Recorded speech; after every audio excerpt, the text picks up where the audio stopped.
నమస్తే. ఈరోజు మన స్టూడియోలో ప్రముఖ తంత్ర జ్యోతిష్యులు, జ్యోతిష రత్న, జ్యోతిష సామ్రాట్ చింతా రుక్మాన్ గదరావు గారు మనతో ఉన్నారు. గురుగారితో మాట్లాడేద్దాం. నమస్కారం గురుగారు. మాతృదేవోభవ, పితృదేవోభవ, ఆచార్య దేవోభవ. ఓం నమో మాందేశ్వరాయ నమః. గురుగారు, ఆగస్టు మాసం, అందులోనూ విశేషంగా శ్రావణ మాసం, వృశ్చిక రాశి వారి పరిస్థితి ఓవరాల్గా ఈ నెలంతా ఎలా ఉండబోతుంది? ఎలాంటి పరిస్థితులు ఎదురే అవకాశం కనిపిస్తుంది? ఎలాంటి జాగ్రత్తలు ఓవరాల్గా తీసుకుంటే బాగుంటుంది అంటారు? వృశ్చిక రాశి వాళ్ళకి ఈ ఆగస్టు మాసము మనం చెప్పుకునే ముందు ఈ రాశి వాళ్ళ గురించి కొన్ని ప్రత్యేకమైన విషయాలు మాట్లాడుకున్న తర్వాత మనం మాస ఫలితాలకు వెళ్దాము. వృశ్చిక రాశి వాళ్ళు వీళ్ళు అతివేగానికి, వేగవంతమైన నిర్ణయాలు తీసుకోవడానికి, విపరీతమైన మొండితనానికి, సొంత నిర్ణయాలు ఎక్కువ చేయడానికి వీళ్ళు చాలా ఎక్కువగా చేస్తుంటారు. చాలా చురుకైన రాశిని చెప్పచ్చు. ఎందుకంటే రాశ్యాధిపతి కుజుడు వృశ్చికం అంటేనే ఒక హైపర్ యాక్టివ్ రాశి. కానీ వీళ్ళ ఎఫర్ట్ వల్ల వీళ్ళకు ఫలితం లేదని తెలిసినా కానీ ఎఫర్ట్ పెడతారు. అలా పెట్టి తక్కువ ఫలితంతో తృప్తి పడాల్సి వస్తుంది. ఎందుకంటే మామూలుగా వృశ్చిక రాశి వాళ్ళను ముందు పెట్టుకుని ఏ పని చేస్తే జరిగిపోతుంది. కానీ వీళ్ళకి ఆదాయం తక్కువ ఉంటుంది.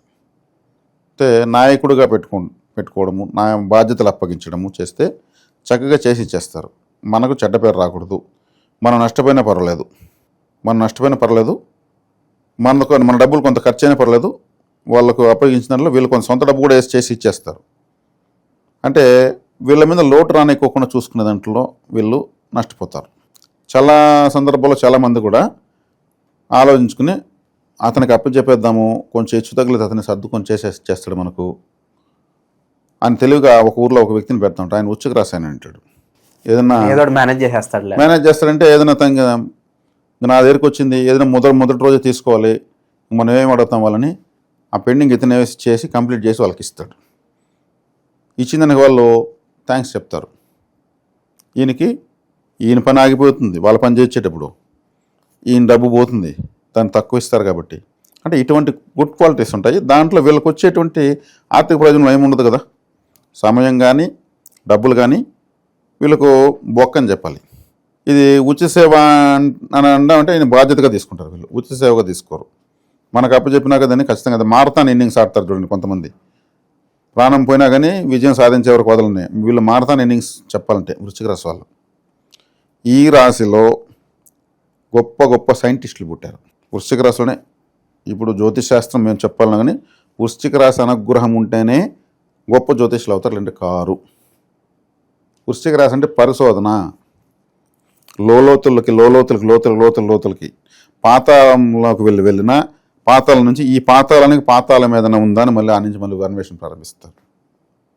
ఆకాశంలోకి వెళ్తే ఆకాశముకి దీనికి ఆకాశం ఏమైనా ఉందని ఆలోచిస్తారు. అంటే పరిశోధన అనే పరిశోధకులు అనే వాళ్ళంతా వృశ్చిక రాశిలో పుడతారు. ఈ వృశ్చిక రాశి హాస్పిటల్ని సూచిస్తుంది, ఆకస్మిక అదృష్టాన్ని సూచిస్తుంది, ఆకస్మిక దురదృష్టాన్ని సూచిస్తుంది, అన్నీ ఆకస్మికంగా జరిగేవన్నీ కూడా చూపిస్తుంది. పరిశోధన అంటే ఇప్పటివరకు ప్రపంచంలో లేని దాన్ని వెలికి తీసేదాన్ని పరిశోధన అంటారు, రీసెర్చ్ అంటారు. మరుగున పడిపి సమాజానికి ఉపయోగంగా ఉన్నటువంటి ఒక విషయం మరుగున పడిపింటే వెతికి పట్టుకొని వచ్చేది వృశ్చిక రాశిలో పుట్టిన వాళ్ళు. ఇంకా వీళ్ళు పరిశోధకులే లేకపోతే, సైంటిస్టే లేకపోతే ప్రపంచానికి ప్రయోజనం ఉంది? ఈరోజు శాటిలైట్స్ పంపిస్తున్నారు, ఇంకేదో రసాయనాలు కనిపెడుతున్నారు, అది విస్ఫోటనమైన బాంబులు కనిపెడుతున్నారు. ఇవన్నీ పరిశోధన నుంచి బయటపడినవే. కాబట్టి వృశ్చిక రాశి వల్ల లేకపోతే ప్రపంచానికి ప్రత్యేకమైనటువంటి పరిశోధనాత్మకమైనటువంటి ప్రయోజనాలు లేవు. అంత గొప్ప రాశి వృశ్చిక రాశి. ఇక్కడ మనం మాస ఫలితం చెప్పలేం, వృశ్చిక రాశి వాళ్ళ గొప్పతనం చెప్తున్నాం.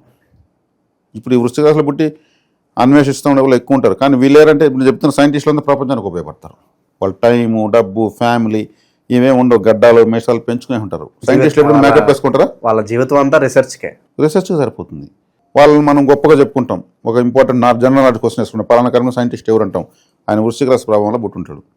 ఆయన పుట్టి పరిశోధించి అందించేసి థామస్ అల్వా ఎడిసన్ 263 సార్లు లైట్ ఫెయిల్యూర్ అయింది. ఒకసారి 263, 273 సార్లు కనుక్కున్నాడు. స్నేహితుడికి ఏం చెప్పాడు? 263 విధాలుగా లైట్ కనుక్కోలేమని తెలుసుకున్నాను, అది ఫెయిల్యూర్ కాదు అన్నట్టు. అట్లుంటాయి వీళ్ళ మాటలు. అంటే వీళ్ళంతా ఎవరంటే ప్రపంచానికి ప్రయోజకులు వీళ్ళు.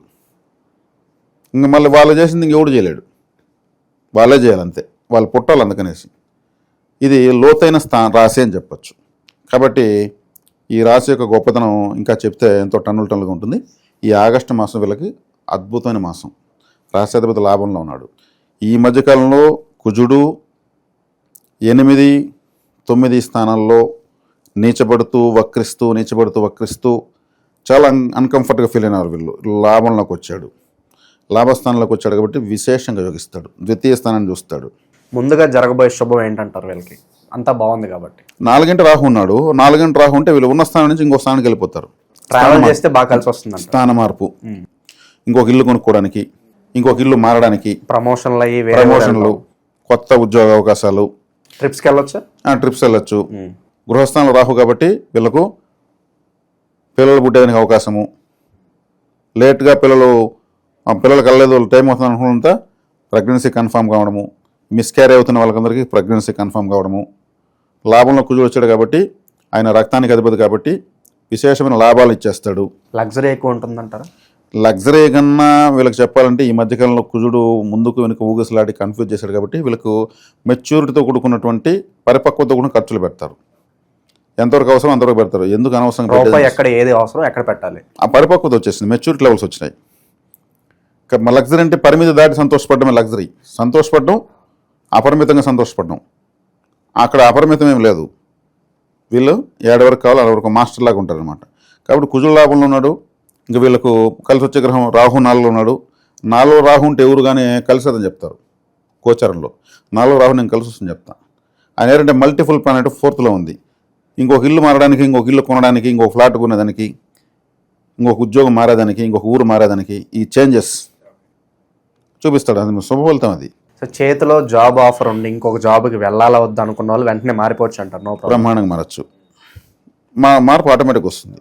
ఇప్పుడు ఒకే కంపెనీలో కూడా వాళ్ళు కంపెనీ ఇంకొక ఊరికి పంపించడము, ప్రమోషన్ ఇచ్చి ఇంకొక ఇన్ఛార్జ్ చేయడము, శాలరీ పెంచడము, ఇవన్నీ కూడా జరుగుతాయి.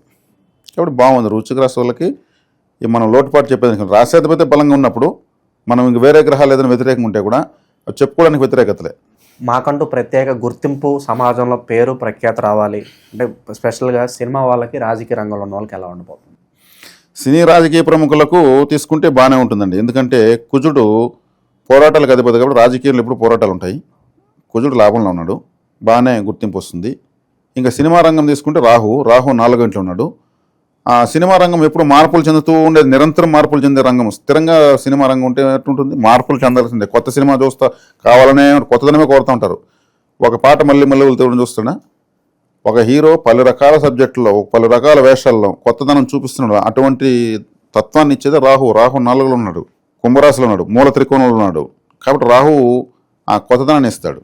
రాజకీయ నాయకులకు, సినీ కళా ప్రముఖులకు, వివిధ రంగాల్లో ఉన్న వాళ్ళకు, మల్టిపుల్ టాలెంటెడ్, మల్టిపుల్ బిజినెసెస్ అన్ని వృత్తుల్లో ఉన్న వాళ్ళకు కూడా రాహు ఈ వృశ్చిక రాశిలో వాళ్ళకు శుభంగా పరిగణిస్తాడు. ఇంకా మొండి బకాయిలు కావచ్చు, గతంలో ఒక పని ప్రారంభించి దాని మీద ఇంకా ఆశలు వదిలేసుకుని జరగదులే ఇంకా అంటే ఆశలు వదిలేసుకుని అలాంటివి కూడా కాస్త ముందుకెళ్ళే అవకాశాలు అని కనిపిస్తాయి. వీళ్ళు కానీ ఏదో 1 టైం సెటిల్మెంట్ అంటారు కదా. 1 టైం సెటిల్మెంటే నువ్వురా నేను కూర్చుందాం, ఇంకో మనిషిని పెట్టుకుందాం, ఏదో ఒకటి ఫైనల్ చేసేసి క్లోజ్ చేసేద్దాం, నువ్వు నాకు వదులుతావా నేను నీకు వదులుతానా మాట్లాడుకున్నాం అనేది. ఇట్లాంటివి 1 టైం సెటిల్మెంట్స్, ఈ వగరించుకోవడాలు, ఈ సమస్యలు జటిలమైన సమస్యలు పరిష్కరించుకోవడం ఇవన్నీ కూడా జరుగుతాయి. సో వివాహం కూడా ప్రయత్నిస్తే అవుతుందంటారు? ఖచ్చితంగా అవుతుంది వివాహం, ఇబ్బంది ఏం లేదు, చాలా ఈజీగా అవుతుంది. ఆరోగ్యపరంగా ఏదైనా జాగ్రత్తలు తీసుకోవాల్సిన అవసరం ఉందా? ఆరోగ్యపరంగా తీసుకుంటే వీళ్ళకి ఏం జాగ్రత్తలు ఏం అవసరం లేదండి. అష్టమంలో గురువు ఉన్నాడు, ద్వితీయాధిపతి అష్టమంలో శుభగ్రహమే. అక్కడ ఆరోగ్యపరంగా ఏమి వీళ్ళకి దుస్సంఘటనలు ఏమి ఇవ్వడు. ఆయన వచ్చి ఆరోగ్యపరంగా బాగానే చూసుకుంటాడు. ఇక ఓవరాల్గా ఈ మాసంలో ఎలాంటి పరిహారాలు, ఇక విశేషంగా ఏ దేవుడిని ఆరాధిస్తే బాగుంటుందంటారు? వీళ్ళు విశేషంగా సుబ్రహ్మణ్య ఆరాధన సరిపోతుంది.